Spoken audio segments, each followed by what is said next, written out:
नमस्कार, news one India में आपका स्वागत है। आपके साथ मैं धर्मराज सिंह। उत्तराखंड के दौरे पर प्रधानमंत्री मोदी 5 नवंबर को पहुंचेंगे, तो उससे पहले 30 अक्टूबर को अमित शाह देवभूमि में हुंकार भरेंगे। इन दोनों दिग्गजों के पहुंचने से कांग्रेस में बेचैनी दिख रही है। सबसे पहले आपको हम एक रिपोर्ट दिखाते हैं और उसके बाद पहाड़ की राजनीति पर हम चर्चा करेंगे।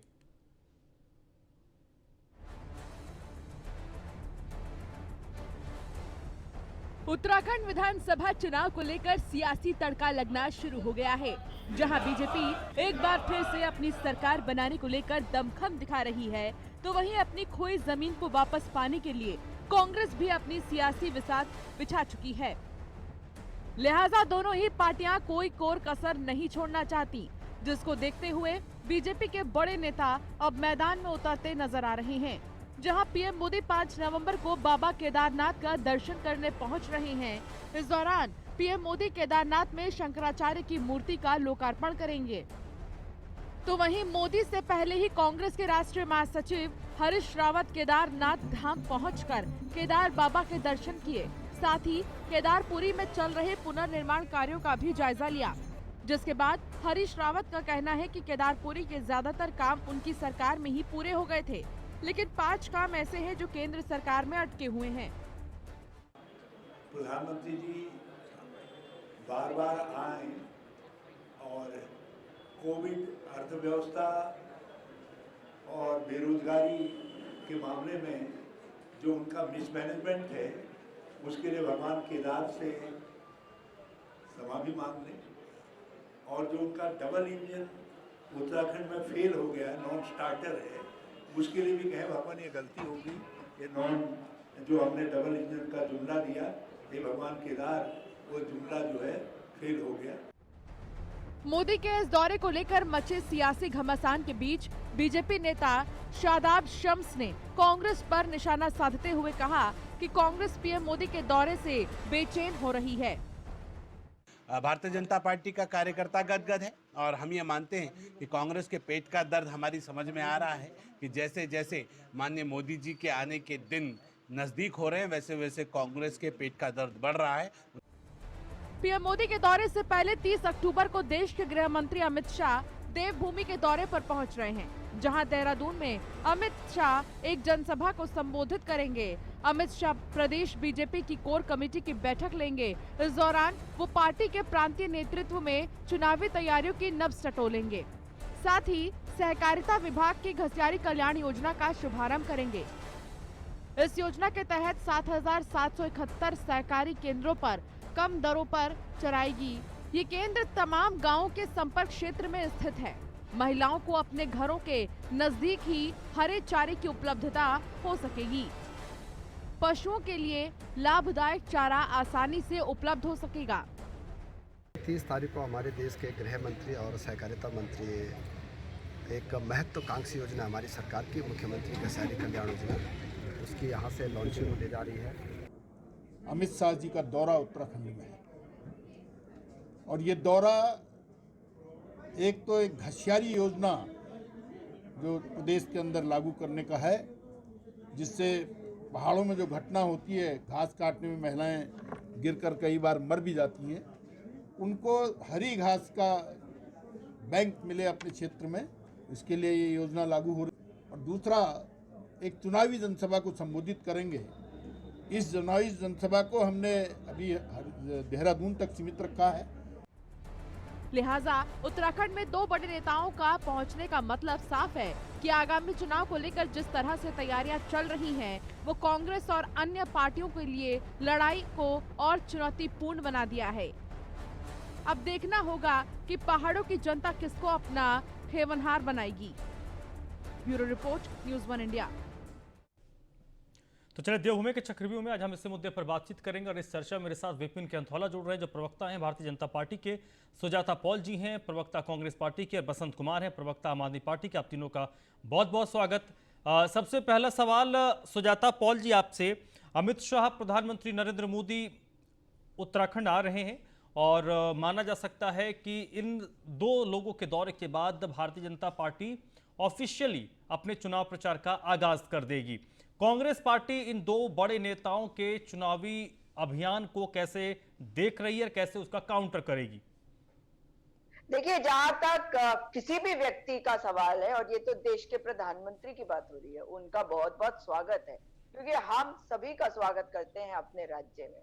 मगर जिस राज्य में प्रचंड बहुमत की सरकार थी, वो 3 मुख्यमंत्री भी तो दिए उन्होंने, और जिस तरह से देवस्थानम बोर्ड बनाकर पंडा पुरोहितों का नुकसान किया, उनको अपने विरुद्ध खड़ा कर दिया। बेरोजगारी चरम पे है, धरना स्थल पर जाइए, देखिए 6 दिन हो गए, 7वां दिन आज है कि एक महिला अपनी 2 साल की दूध पीती बच्ची के साथ आंदोलन कर रही है। उस राज्य में कोई भी आ जाए, चोगा पहन के आएंगे या बिना चोगा के आएंगे, इस बार ये मैं नहीं कह रही हूँ, ये कोटियाल जी जो भारतीय जनता पार्टी की कभी प्रदेश कार्यकारिणी में होते थे, और वे पंडा पुरोहित हक हकूकधारी संगठन के अध्यक्ष है, उन्होंने कहा था कि जो आए इज्जत से आए, डेमोक्रेटिकली आए, तानाशाह बनकर ना आए, और प्रधानमंत्री तो भगवान के द्वार जा रहे हैं, इंसान और मनुष्य बन के आए, ऐसी उम्मीद है।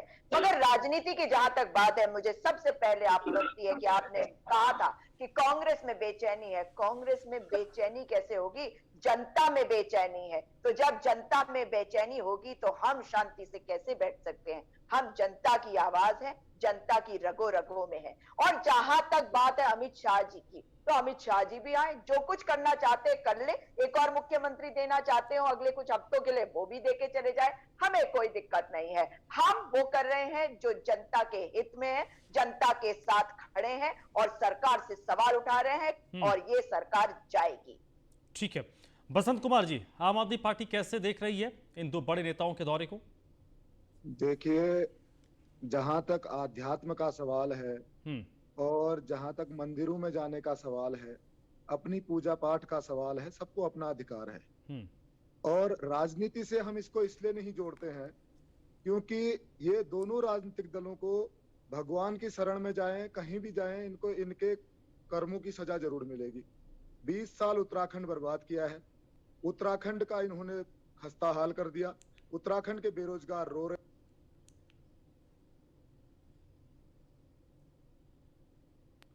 इनके पास उन आपदाओं से निपटने के लिए कोई पुख्ता तरीके नहीं है, सिर्फ ये हवाई सर्वे करते हैं। और चाहे वो कांग्रेस का समय रहा हो, चाहे भारतीय जनता पार्टी का समय रहा हो, ये केवल भगवान की शरण में जाना चाहते हैं।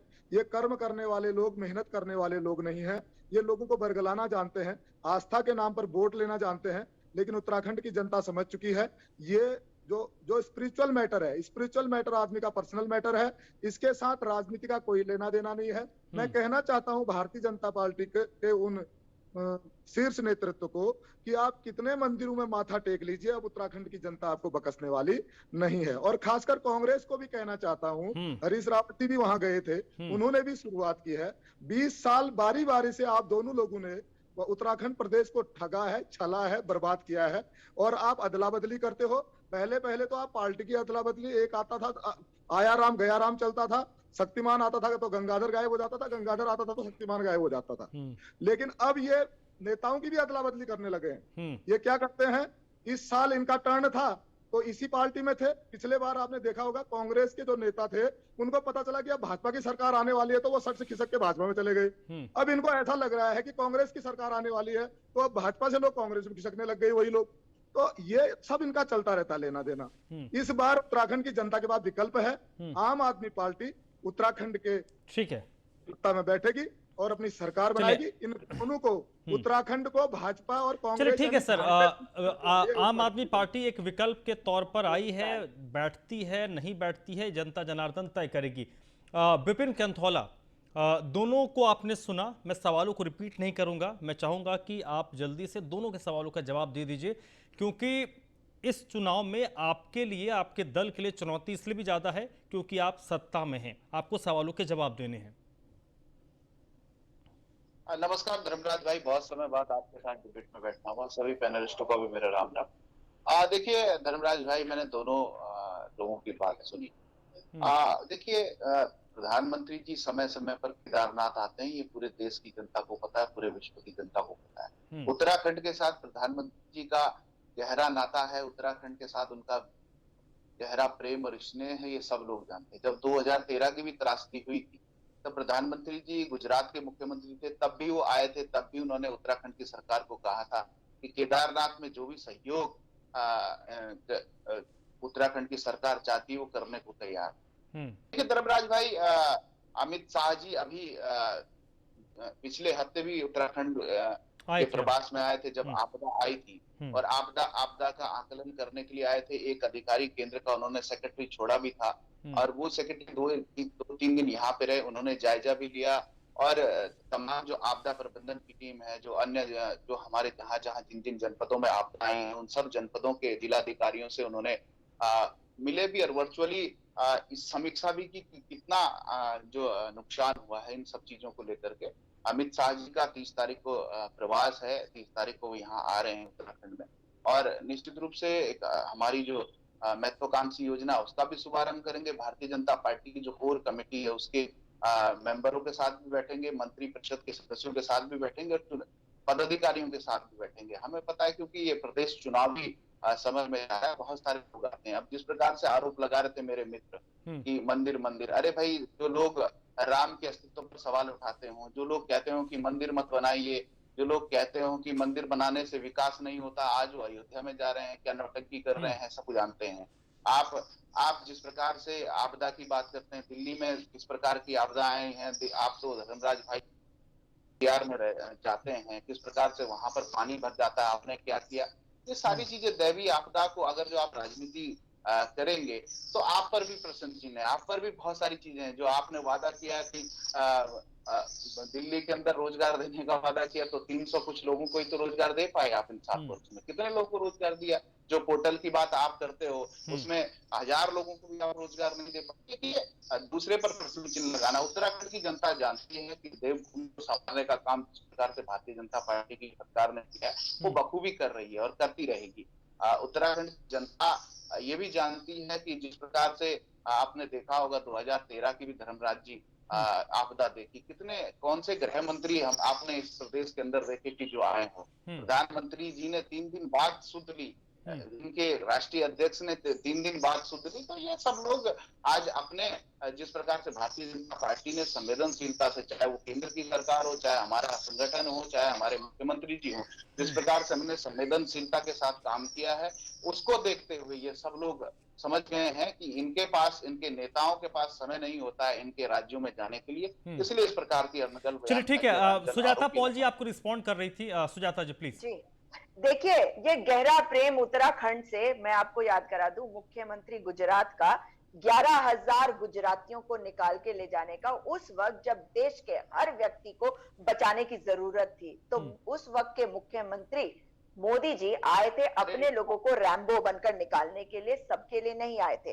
और ये तो बात साफ हो गई। बीच में क्यों बोल रहे हैं? मैंने तो आपके बीच में बोला नहीं। सुन लीजिए विपिन जी, सुन लीजिए, हाँ बोलिए। कैंथोला जी को मैं बताना चाहती हूँ, शायद इन्हें पता नहीं कि ये जो 3 मुख्यमंत्री इन्होंने दिए हैं वो इसीलिए क्योंकि ये सरकार अक्षम है, ये काम करने के अंदर के बारे की कैपेबिलिटी इनके अंदर नहीं है। इसीलिए जो रिव्यू होती है, जो समीक्षा होती है, वो करना पड़ता है माननीय गृह मंत्री को आकर। आप लोगों के यहाँ से कोई नहीं कर सकता। और ये प्रूफ है कि मुख्यमंत्री को दौड़े दौड़े आना पड़ा था आपदा के बाद, और मैंने तो बिल्कुल आपदा के समय में हम सबको साथ खड़े होना चाहिए, ये सरकार सबको साथ लेकर नहीं चलती। धन सिंह रावत तो ऐप बनाने में बिजी थे कि अब बारिश को आगे पीछे करेंगे, ऊपर नीचे करेंगे, लोगों की जिंदगियों से इन्हें क्या लेना देना। और जहां तक बात है भगवान राम की, तो भगवान राम के आराध्य भगवान शिव के भक्तों को केदारनाथ में जिस तरह से इन्होंने सड़कों पर लाके खड़ा कर दिया अपने विरोध में, तो ये बताएं कि ये कौन से भगवान को मानते हैं। तो ये भगवान की ठेकेदारी करना बंद कर दे, क्योंकि मुख्यमंत्री ने कहा था कि वो ठेकेदारी करने वालों को ठेकेदारी करने से नहीं रोकते, चोरों को चोरी करने से नहीं रोकते, इसलिए कम से कम भगवान को तो बख्श दो, भगवान की ठेकेदारी बंद कर दो, भगवान सबके होते हैं। ठीक है, एक सवाल बसंत जी कैंथोला जी ने उठाया कि आप जिस विकास मॉडल, दिल्ली मॉडल की बात करते हैं, उसको दिल्ली के ही कुछ आंकड़ों के जरिए भारतीय जनता पार्टी हो या कांग्रेस हो, उनकी तरफ से काउंटर किया जाता है। दूसरा तर्क ये दिया जाता है कि दिल्ली और उत्तराखंड की जो परिस्थितियां हैं वो पूरी तरीके से डिफरेंट है, भिन्न है। ऐसे में आप ये कैसे मान सकते हैं कि दिल्ली के मॉडल को आप उत्तराखंड में इंप्लीमेंट करने की बात करेंगे और उत्तराखंड के लोग उससे सहमत हो जाएंगे? बहुत ही अच्छा सवाल इन्होंने उठाया है। इनको आंकड़े बता देते हैं। दिल्ली की जनसंख्या लगभग 2 करोड़ है और दिल्ली का क्षेत्रफल 1300 स्क्वायर किलोमीटर है। उत्तराखंड की जनसंख्या लगभग 1,15,00,000 है और उत्तराखंड का क्षेत्रफल 53,483 स्क्वायर किलोमीटर है। इनको पूछिए कि धन धरती से जो बड़ा होता है वह संसाधन युक्त होता है या जो धन धरती से छोटा होता है वह संसाधन युक्त होता है। हमारे पास संसाधनों की कमी नहीं है। मैं बताना चाहता हूं, ये उल्टा सोच रहे होंगे, मैं उल्टा बता देता हूं। दिल्ली से हम ज्यादा सक्षम हैं और दिल्ली का जो बजट है 60,000 करोड़ है, उत्तराखंड का बजट 58,000 करोड़ है। हम 60,000 करोड़ में 2 करोड़ आश्रितों को आश्वस्त कर सकते हैं और ये 58,000 करोड़ में 1 करोड़ आश्रितों को आश्वस्त नहीं कर सकते हैं। आखिर इनके मैनेजमेंट में क्या कमी है, इनसे पूछिए। मैं बताना चाहता हूं कि उत्तराखंड में प्राकृतिक संसाधनों की कमी नहीं है। दिल्ली के पास प्राकृतिक संसाधन उतने नहीं है। उत्तराखंड क्षेत्रफल में दिल्ली से हजारों गुना ज्यादा है। उत्तराखंड का जनसंख्या घनत्व 159 आदमी पर स्क्वायर किलोमीटर है और दिल्ली का जनसंख्या घनत्व कम से कम 12,000 आदमी का है। आप आंकड़ों को पता करिए, पहले आपको सही समझना पड़ेगा। अगर हम नियति साफ रखें तो उत्तराखंड को ज्यादा से ज्यादा बेहतर बना सकते हैं। ज्यादा आंकड़े जानने हो तो इनको बीजेपी के जो प्रवक्ता महोदय हैं उनसे कहिए कि कभी पर्सनल डिबेट में आके आंकड़ों पे डिस्कस कर लेते हैं, कोई उत्तराखंड को हम कितना बेहतर बना सकते हैं। क्योंकि शायद मैं समझता हूं कि आपके चैनल में लिमिटेड समय होता होगा। इनको पूरा समय मांग के हमसे डिस्कस करवाइए, हम बताते हैं दिल्ली से बेहतर कैसे बना सकते हैं। इनकी नियति साफ नहीं है। अपनी नियति से काम करेंगे तो ये भी बेहतर बना सकते हैं, लेकिन हम नियति से काम करेंगे तो उत्तराखंड में संसाधनों की कमी नहीं है। जिस तरीके से केरला स्पाइस का प्रदेश कहा जाता है, उस तरीके से उत्तराखंड को हर्बल और मेडिसिनल प्लांट का प्रदेश कहा जा सकता है आने वाले समय में। और यहाँ का मिनरल वाटर पूरे विश्व को पानी पिला सकने वाले लोग हैं हम, उत्तराखंड के लोग। ठीक है विपिन जी, रिस्पॉन्ड प्लीज।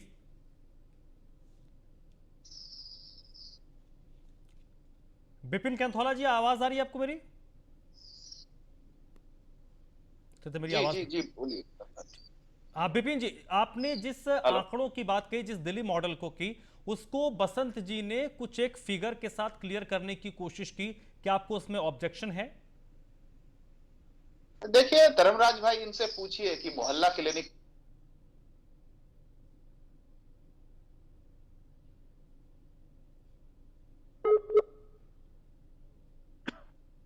लगता है नेटवर्क की दिक्कत है विपिन कैंथोला जी की। के साथ करते हैं धर्मराज जी, लोग कौन सी बात करते हैं? जो लोग एक भी कॉलेजेस नहीं बना पाए इन 7 सालों के अंदर दिल्ली के अंदर, वो लोग कहाँ कौन से विकास मॉडल की बात करते हैं? और देखिए धर्मराज जी, उत्तराखंड की जनता जानती है, उत्तराखंड के बहुत सारे प्रवासी लोग जो कोरोना में अपने प्रदेश के अंदर जो युवा यहाँ आए, जिनको आनंद विहार बस अड्डे में धक्के मार के छोड़ दिया, वो कभी भूलने वाले नहीं है दिल्ली के सिस्टम को, कि किस प्रकार से इन्होंने प्रवासियों को धक्के मार करके, जो लोग अपने प्रदेश के अंदर, आप देखेंगे दिल्ली के अंदर कितनी बड़ी मात्रा में जो लोग रहते हैं, टैक्स देते हैं, वहां पर कितनी बिक्रियां करते हैं, वहां पर कितना चीजों को लेकर के जो टैक्स पेयर हैं, टैक्सों दे करके जो कमाई होती है, तब दिल्ली को नहीं संभाल पा रहे हैं। तभी दिल्ली के अंदर जो हॉस्पिटल्स हैं उनकी व्यवस्थाएं ठीक नहीं कर पा रहे हैं, जो सड़कें हैं वो तालाब बन जाती हैं। हमारे पिछली बार उत्तराखंड के एक लड़के ने एक अंडरपास के अंदर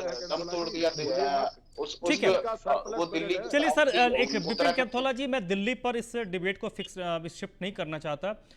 सुजाता जी ठीक है, आप जवाब दीजिएगा। एक सवाल मेरा उसमें एड ऑन मैं करता हूं कि जब भारतीय जनता पार्टी के बड़े नेता चुनाव प्रचार को धार दे रहे हैं और अलग अलग तरीके से भारतीय जनता पार्टी उसको परिभाषित करे, आप भी अपने हिसाब से परिभाषित करें, आम आदमी पार्टी अपने हिसाब से परिभाषित करे, लेकिन अमित शाह और नरेंद्र मोदी जब उत्तराखंड आएंगे तो वहां पर चुनाव के नजरिए से हम उस दौरे को ना देखें, ये संभव नहीं है।